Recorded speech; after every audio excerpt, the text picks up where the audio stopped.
Welcome to Pinoy Cafe. Inihahandog po namin ang totoong kwentong Pinoy. Sa gabi-gabing aking dinarasal na sana ay lagi siyang gabayan, protektahan, malusog at maibsan ang kanyang kalungkutan habang malayo kami sa piling niya.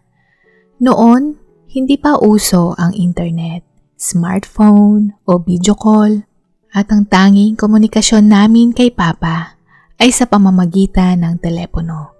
Nagkakausap lamang kami 1 o 2 beses kada buwan na may haba lamang ng 5 hanggang 10 minuto sa kadahilanang mahal ang presyo ng international call.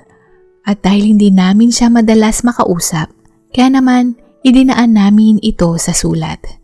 Nagpapadala kami ng liham sa kanya na may kalakip ng aming mga litrato kasama ang pagbabahagi ng mga pangyayari sa buhay namin sa paaralan o sa araw-araw. Sa araw na darating ang nakatakda naming pag-uusap sa telepono, hindi ko maiwasang masabik na naghihintay na mag-ring ito na minsan kaming magkapatid ay naguunahan pa sa pagsagot ng telepono. "Hello pa, kumusta po kayo dyan?" Wika ko nang may pagkasabik.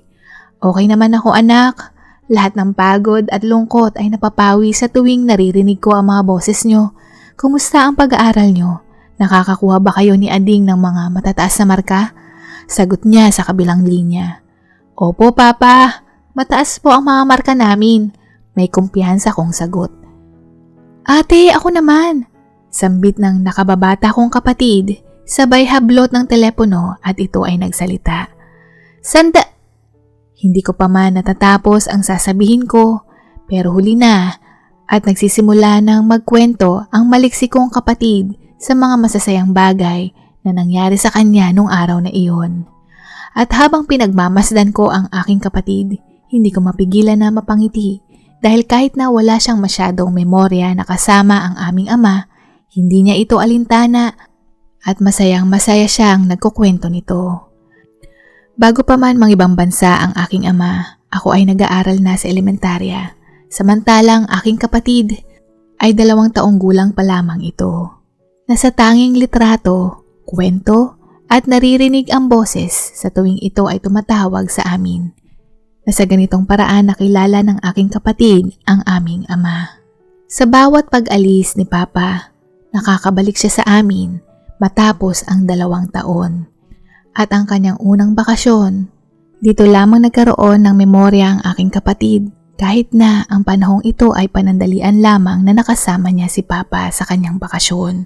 Naalala ko noon, nung sinundo namin si Papa sa paliparan, bukas bisig niyang niyakap ang aming ama at ang kanyang ngiti ay abot hanggang tainga. Sa tingin ko, nakatulong ang mga suhol ni Papa na maraming pasalubong gaya ng mga tsokolate, laruan, damit, at ang bakasyon sa tabing dagat na puro lahat ay masasayang mga kaganapan na tiyak na tatatak sa isipan naming magkapatid na ang pangungulila namin sa kanya ay tila babulang biglang naglaho sa oras na siya ay kasama namin. Kahit sa ilang linggo lamang namin na nakasama siya, lahat ng mga iniiwanan niyang mga alaala sa amin ay talagang nagpapangiti at nagpapawala ng aming pangungulila. Na maging kompleto kami sa hapagkainan, sa pasyalan, ang simpleng panonood namin ng telebisyon sa sala at ang makipaglaro siya sa amin ay para sa akin ay hindi mapapantayan ng anumang halaga na kanyang mapasalubong dahil ang makita siya, mahawakan at mayakap ay sapat na ito kahit panandalian lamang. Bilang panganay at sukli sa kanyang pagsasakripisyo sa aming pamilya, pinaghusayan ko ang aking pag-aaral. Hindi man ako ang pinakamatalino sa klase, nakakakuha naman ako ng matataas na marka. Hindi lamang upang subukin ang aking kakayahan, kundi maging magandang halimbawa din ako sa aking kapatid na mag-aral ng mabuti. At sa paglipas ng panahon, ganito nagpatuloy ang buhay namin na maayos at masaya na kahit kada 2 taon naming makasama at makita ng personal ang aming ama, sapat na ito sa amin. Na akala ko Panghabang buhay namin ito. Ngunit, nung ako ay nasa huling taon ng sekundarya, dito ko natuklasan ang pangangaliwa ng aking ama. Hindi ko sukat akalain na ang perpekto naming pamilya ay masisira dahil lamang ang aking ama ay natukso. Panahon ng bakasyon noon namin sa eskwela. Ilang buwan na lamang ako ay makakatapos na ng sekundarya. Nakapaglaan ng 2 linggo ang aking ama na umuwi sa bansa. Sa pagkakataong ito, sinorpresa kami ng aking ama sa isang magandang bakasyunan na popular sa mga turista.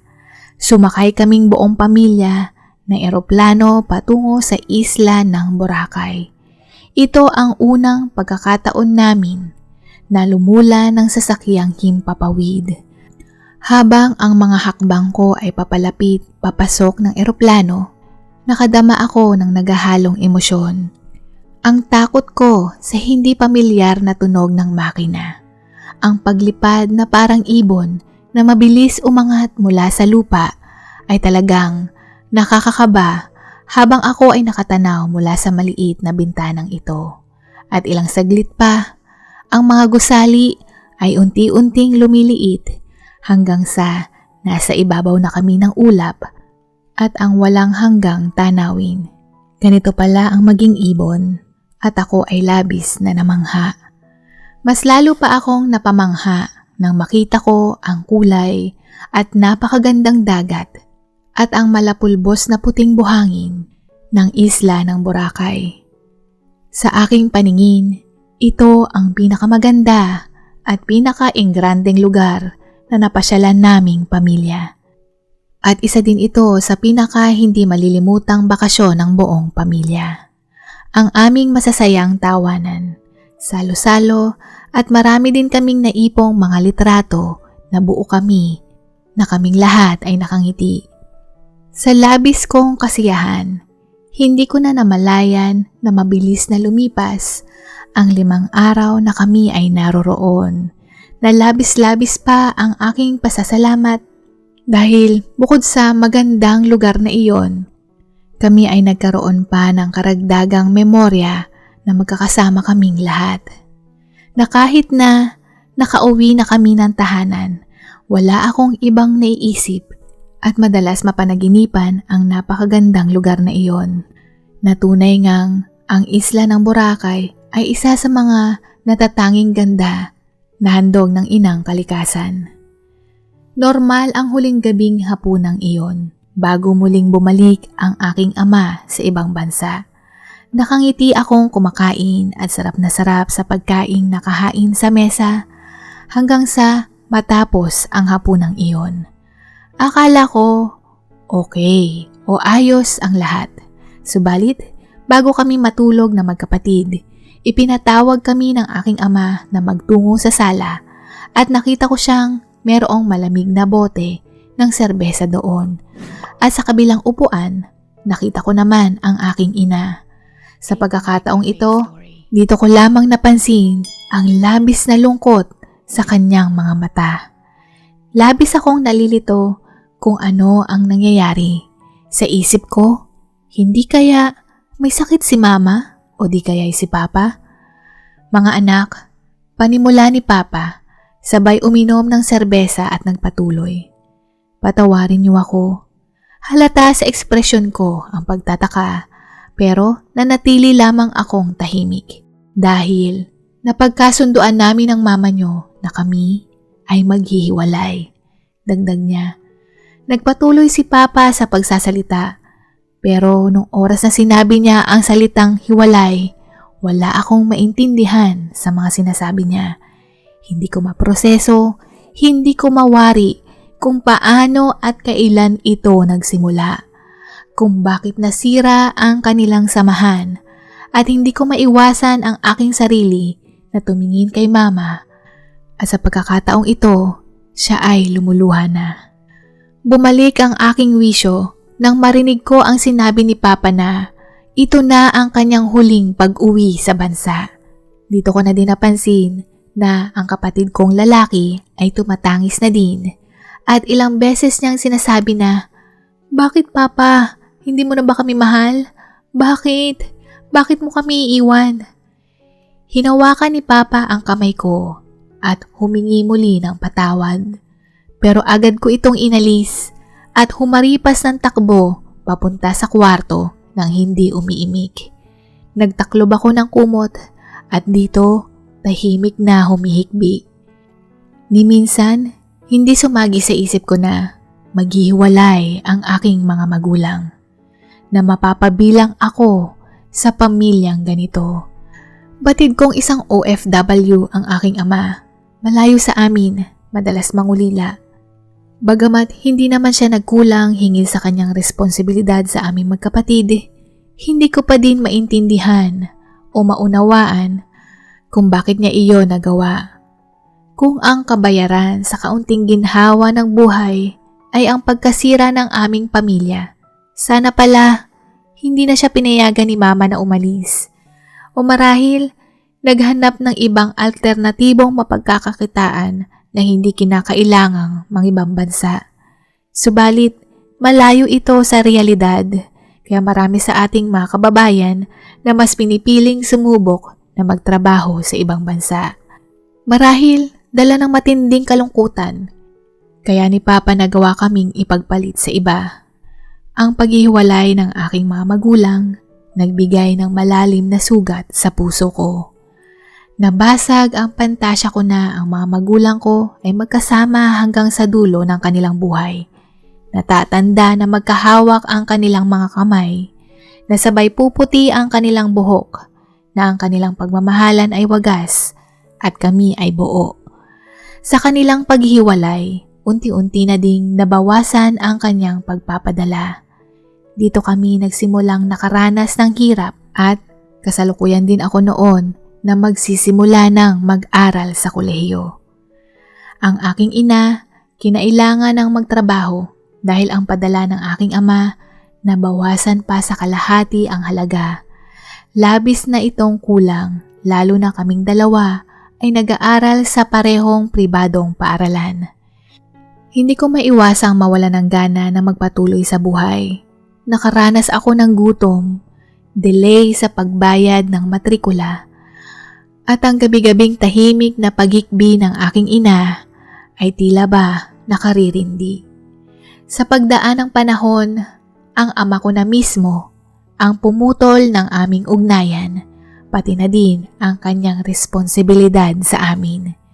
Dito ko lamang napagtanto na ang engrandeng bakasyong iyon ay para magkaroon kami ng pinakahuling oras na magkasama. Naisa akong bulag dahil hindi ko ito nahalata o napansin na meron na palang problema sa relasyon ng aking mga magulang. Kaya naman imbes na magmukmuk ako sa sulok, mas pinili kong hindi maglagi sa bahay. At matagumpay akong nakapasok sa isang fast food chain bilang isang service crew, na malaking tulong para sa aking pambaon at pamasahe araw-araw. Kasabayan nito, sinubukan ko din pumasok sa isang relasyon at nagkaroon ng kasintahan sa unang pagkakataon.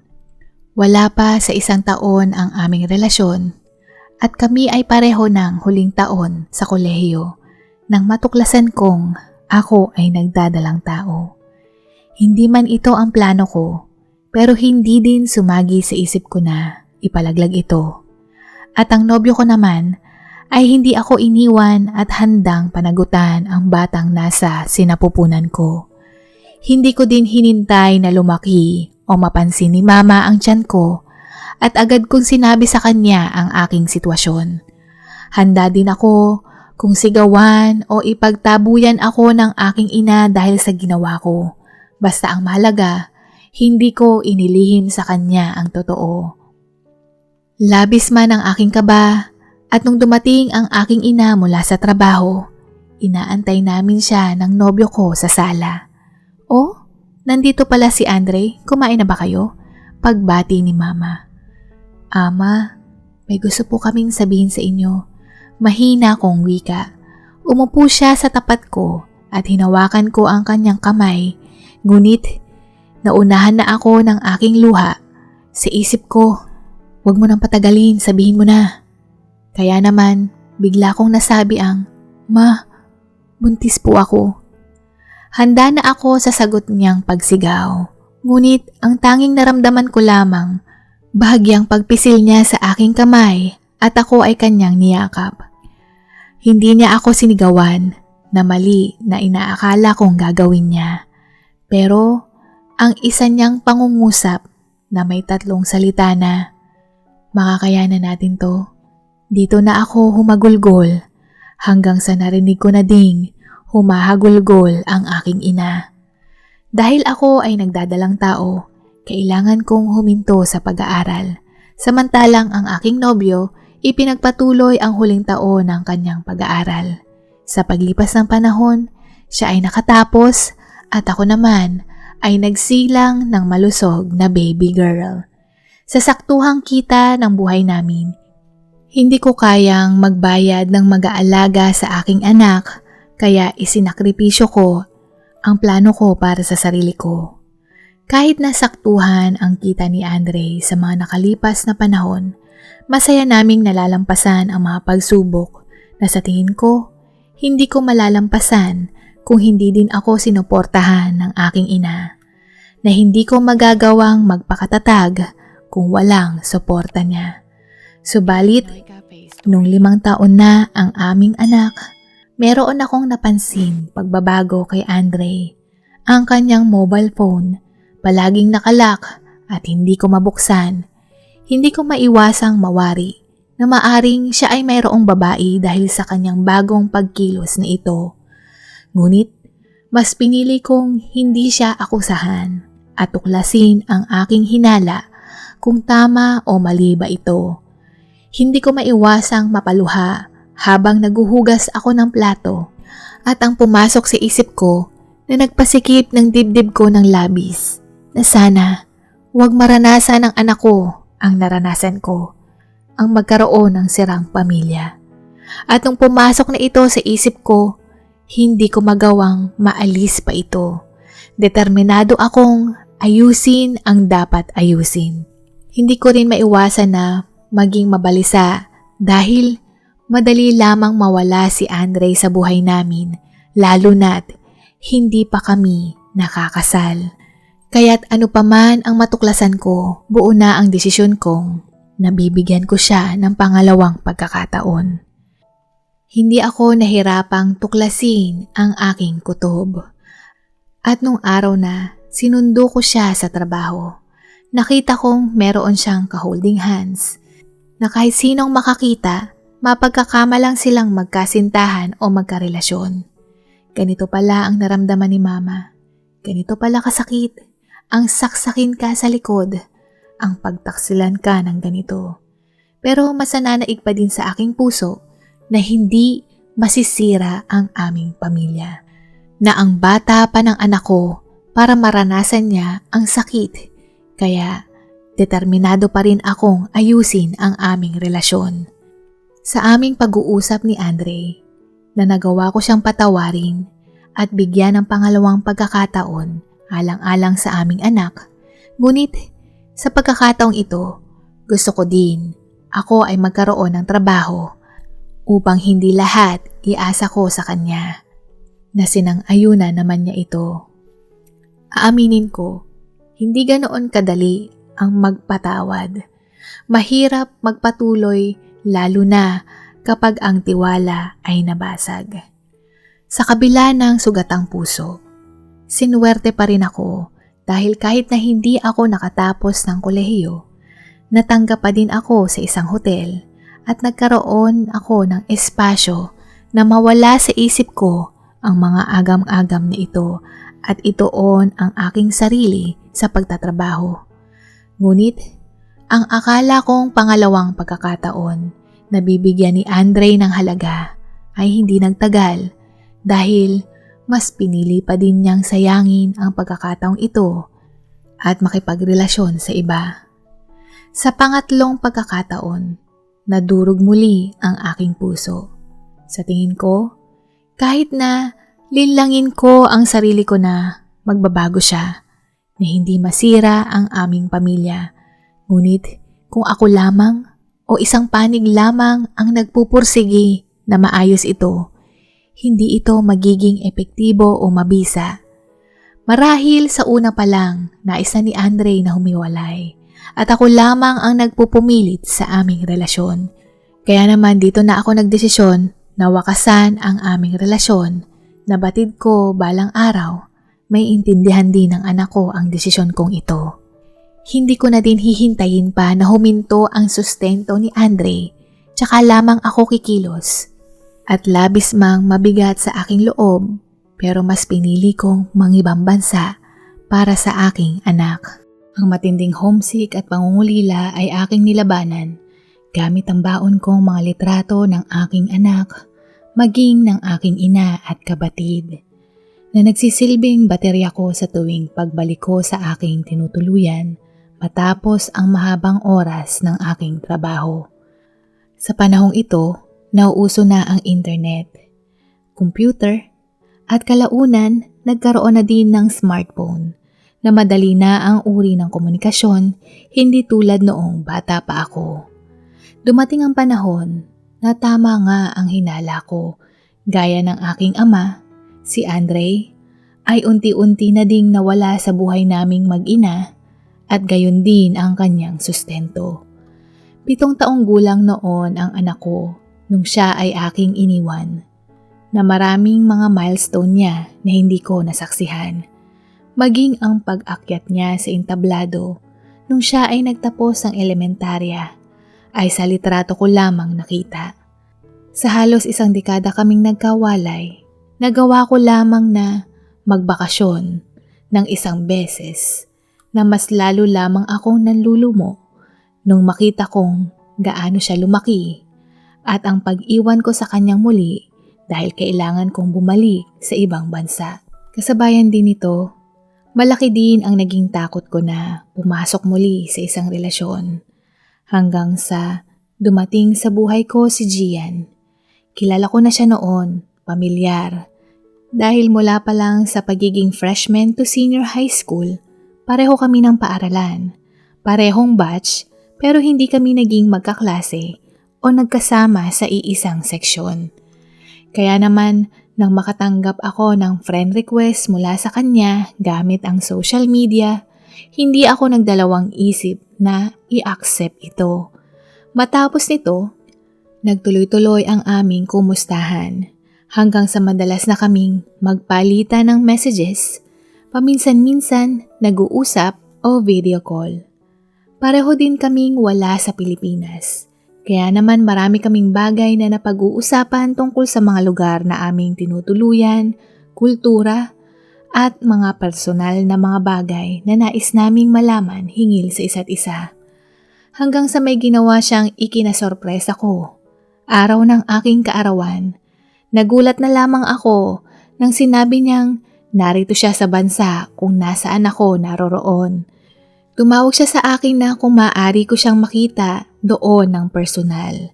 Ang kilos niyang ito ay tila ba nagpawala ng takot sa puso ko at napaisip na marahil siya ay matino, na marahil siya na ang lalaking nakatakda sa akin.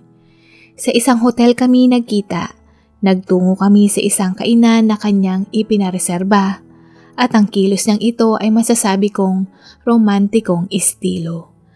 At bago pa matapos ang gabi, dito niya inamin na siya ay may gusto sa akin. Rachel, inihahandog ko ang puso ko na mamahalin ka ng tapat at handa din akong maging ama sa iyong anak at haharapin ang responsibilidad. Kung kaya'y hinihingi ko ang pahintulot mo. Kahit na noong high school pa tayo, matagal na akong may gusto sa'yo.